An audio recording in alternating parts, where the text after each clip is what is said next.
Soleil and Solara, do you want to stand up and ask a question? Why did you paint your face brown? Ooh, it was something I shouldn't have done because it hurt people.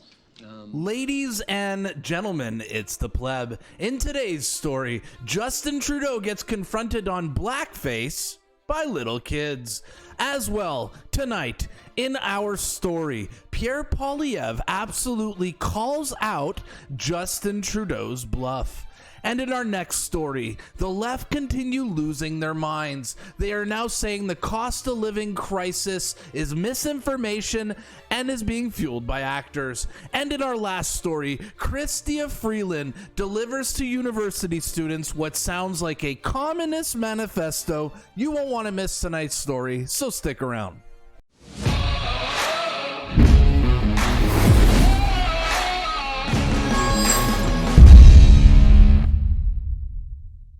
My friends, before I start tonight's report, could I kindly ask you to subscribe to my channel? Do you think that Justin Trudeau is the worst prime minister of all time? If the answer is yes, you have found yourself a new home on YouTube. Subscribe to my channel. I cover the stories the mainstream media won't show you. So support your boy, support independent journalism, and let's start tonight's report. Welcome to Sunday's report. It's the pleb. We have a lot to cover here today on this very beautiful Sunday, so we're going to get right into it. We're going to kick off tonight's story with a clip that has re-emerged of Justin Trudeau explaining to young kids of color, may I add, why he wore blackface. Yeah, I hear you guys in the comments already saying, pleb, this clip is old. Hey, it's the first time I saw this clip, so let's enjoy this together, shall we? Soleil and Solara, do you want to stand up and ask a question? Why did you paint your face brown? Ooh, it was. I love kids' honesty. It's great. Play that again. Do you want to stand up and ask a question? Why did you... Why, look at those stupid socks for the record. Okay, let me ask you a question, Justin. Do they make those socks in men's? Because those are just cringe. You paint your face brown. Ooh, it was something I shouldn't have done because it hurt people. It's not something that you should do, and that is something that I learned.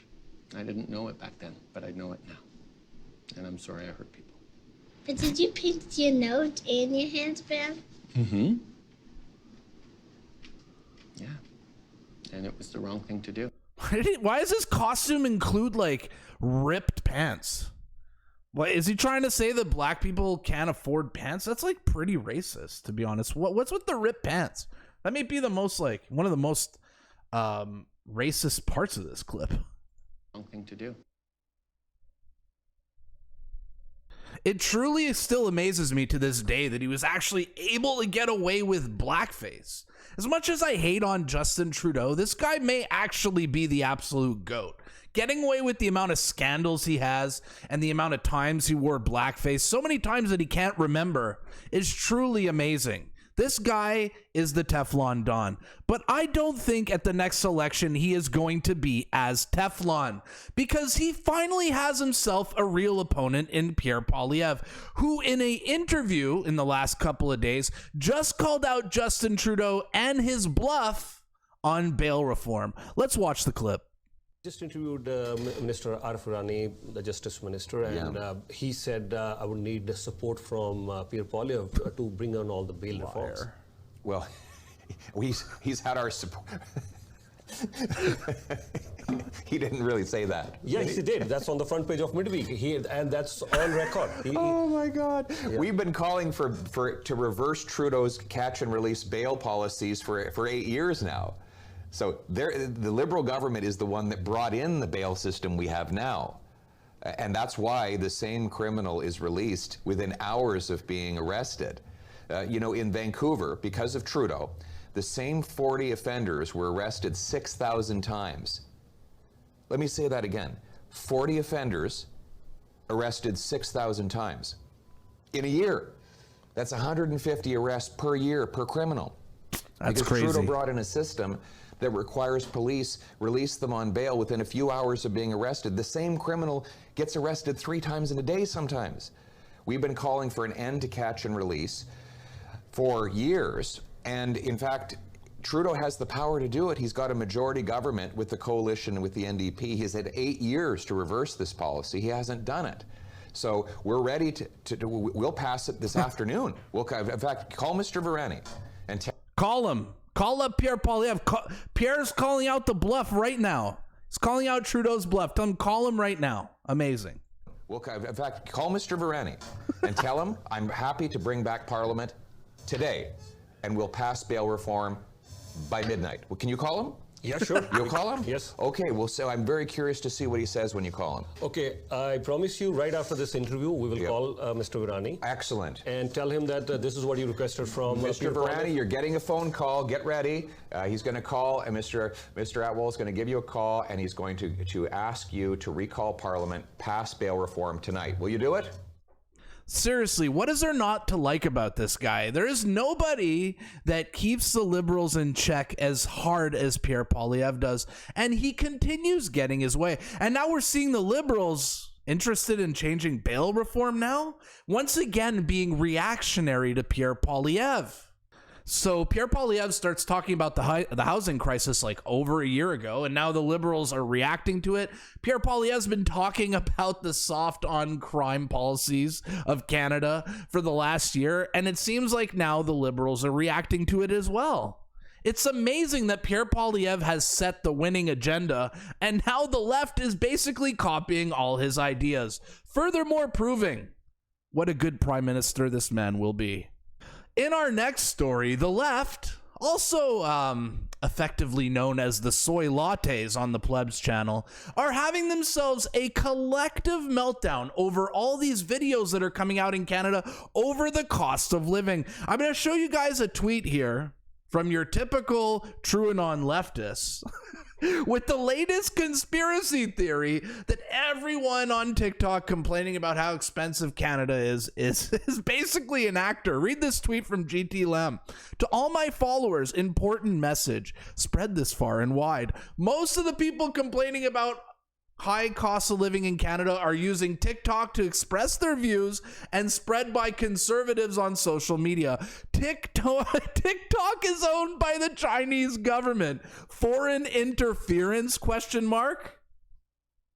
Are you telling me that these people are sane? Obviously not.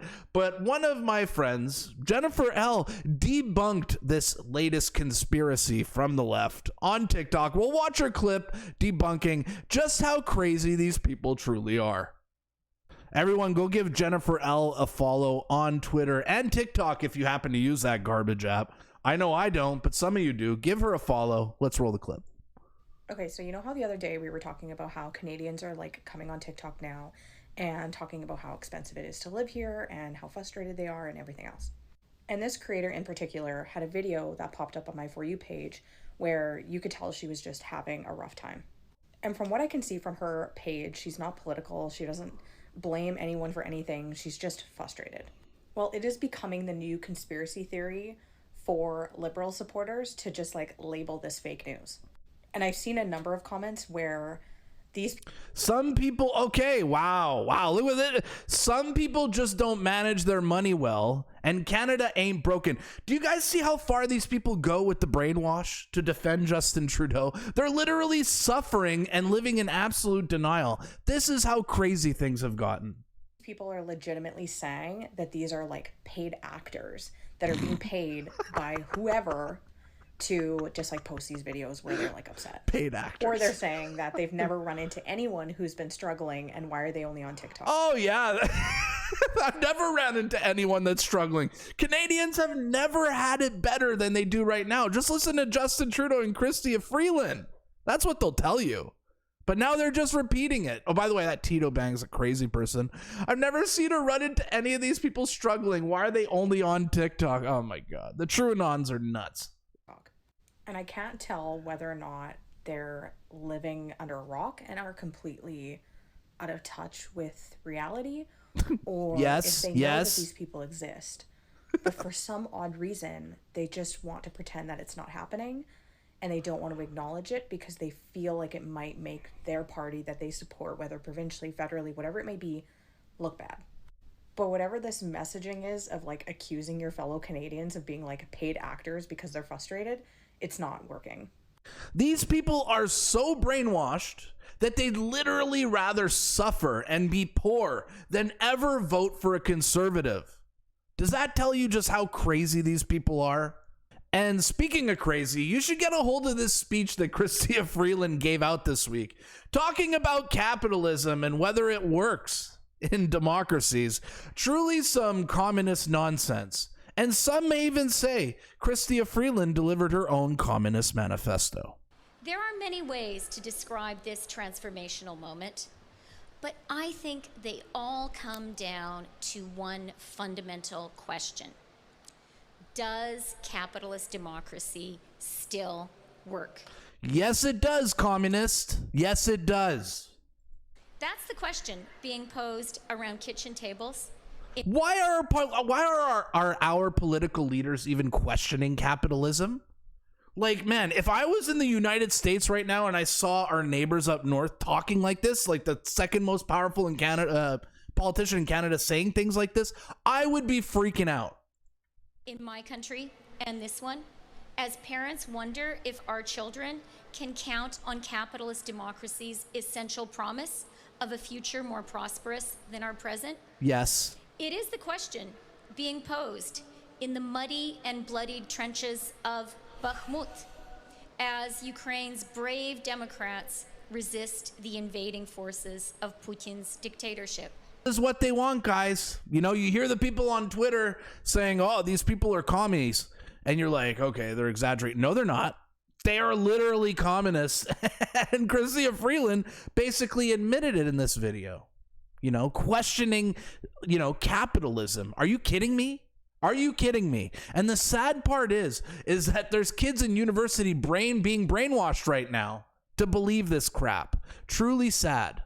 And in our next story, the Canadian government's Bill C-18 that is now preventing news articles being shared on Facebook, the government's extortion plan for the social media companies.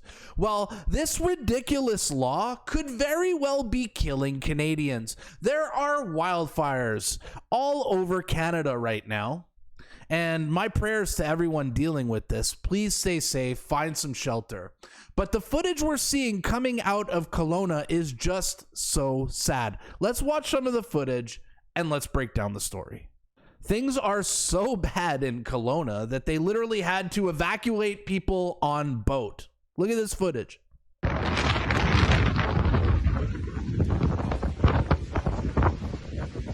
Wow. This is like an apocalyptic scene here.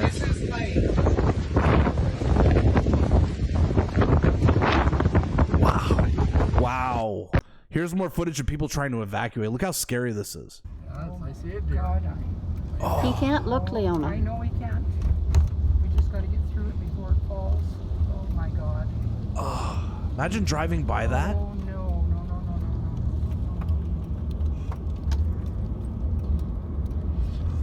no. Woo! That is freaky. That is freaky. Or these views here from a public park, man. It's nuts.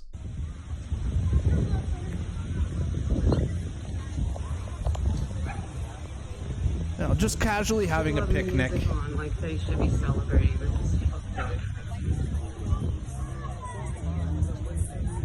Man.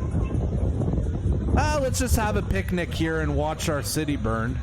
Totally normal. There's another one starting over there.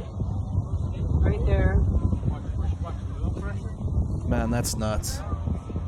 These are wild scenes here out of British Columbia, man. These are... But the craziest part about these forest fires right now is that people in Canada don't have the ability on Facebook and Instagram to share out news articles talking about the fires, which is essentially potentially killing people in this country. Yes, more Trudeau policies that are literally killing people. Let's watch this clip breaking down what is going on social media regarding the coverage. Cannot handle another ounce of Justin Trudeau in this country. So the area that I live in is literally on fire. People are being evacuated, wildfires everywhere. And you see this right here?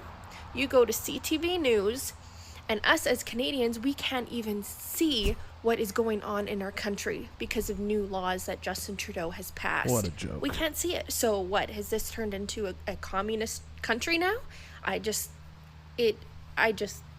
don't have any words. I am so done with Canada.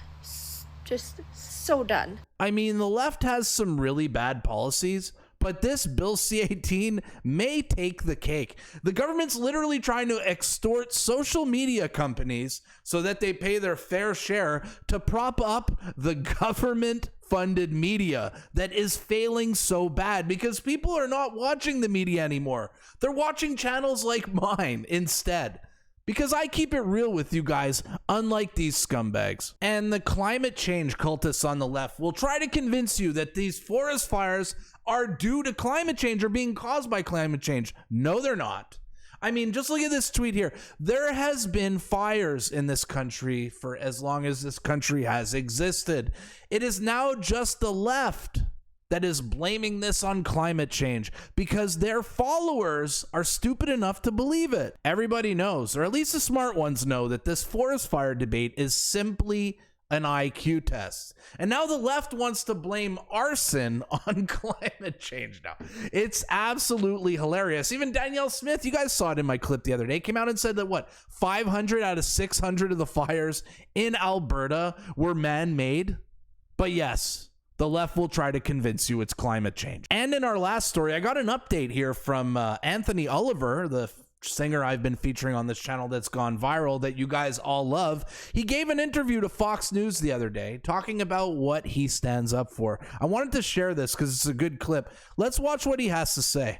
What do you hope comes of the song in your music? I know you turned $8 million down. You did a great statement. You said you don't want... He turned $8 million down. Holy smokes. Jets, you don't want tour buses. What do you want? I just want to go back to the woods, honestly. No, what I really want in the bigger scheme of things is just people to start appreciating each other for human beings and look beyond political differences and ideologies and a lot of things that I see corporate media and education doing, which is making everyone identify each other's differences and not their similarities. I love that message of come together. That's what I felt when I listened to his song. There's even another TikTok where a black guy comes out listening to his music, telling people it's time to stop fighting. Let's watch this clip to end off the show tonight. Man, people reacting to Anthony Oliver gets me every time. This will probably get me again. I've been selling my soul, working all day. Overtime hours for bullshit. Man, and the left will tell you that this song is like some conservative song. No, it's not. No, it's not. Look at the demographics that have reacted and fell in love with this song. It's not a conservative thing. It's a we the people type of thing. Put this race thing to the side, people. Matter of fact, we gotta dead this thing. We gotta dead this division against whites, black, or whatever. We gotta come together. We gotta take back our freaking country, man. This is not how we supposed to live.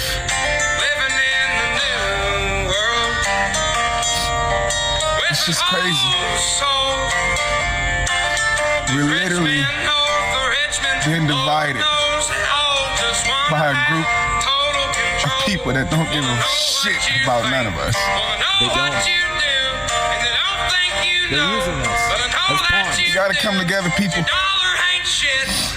If you hate others, stay the fuck away from the good people. Yeah. For all the good people, any race, we gotta come together. Hell yeah. Yes, brother. Well said, brother. Well said. The people at the top, they want us divided. They want us fighting each other. Why? So we're distracted and we're not focusing on the issues that actually matter. We are just puppets and we're playing into their game. We need to stop. All right, well, that's a wrap for today's video, but I'm going to ask you guys a question. Do you guys think that these forest fires were started because of climate change, or were they started because of arson, or is it a little bit of both? I'd really like to know what my audience thinks about this question, so let me know down below what you think of this whole forest fire debate. All right, guys, as usual, if you enjoyed this video, make sure to like, share, and subscribe to my channel. It helps out a lot. And if you want to help me out even further, you can buy a membership to this channel and support me even more. My name is The Pleb. This was today's report, and I'll see you at the next one. Peace.